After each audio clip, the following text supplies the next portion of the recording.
And we're taking you live now to Brisbane, where Opposition Leader Peter Dutton is preparing to announce the costings of his nuclear energy plan. Let's listen in. As a former minister, knows the space very well and is one of the most capable minds in the country when it comes to the issue of energy, and also, of course, to Ted O'Brien, who has engaged with stakeholders around the country and has brought together our plan today.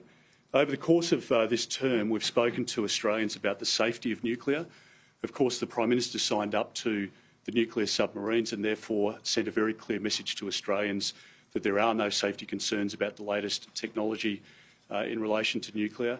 We spoke about disposal, and the government signed up to disposing waste, including the end-of-life reactors, under the AUKUS submarine agreement.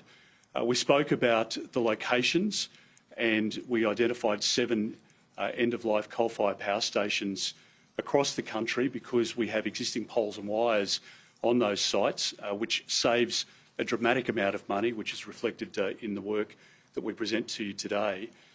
We dealt with the sites, and it comes down to now the cost, and it comes down to the timelines.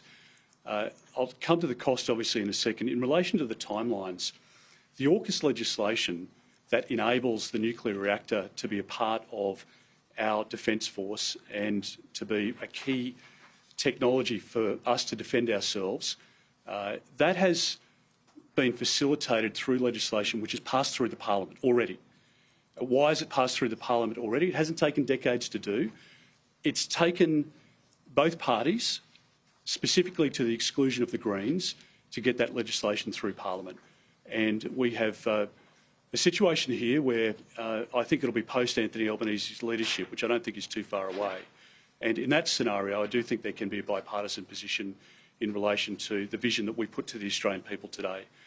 This is a plan which will underpin the economic success of our country for the next century.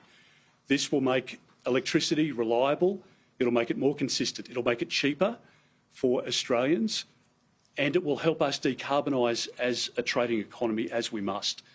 And the fact is that we can deliver a plan which is going to keep the lights on, and we have a plan and a vision for our country which will help grow businesses, not close them down, as is currently happening under this government. I know that there are many Australians at the moment, in fact 560 a week, families who are going on to payment plans or experiencing hardship when it comes to paying electricity bills under the Albanese government. But the most tragic part is that it's going to get much worse if Mr Albanese is elected, particularly in a minority government situation. And what we've looked at is the experience of every developed country around the world, the energy mix that they're using.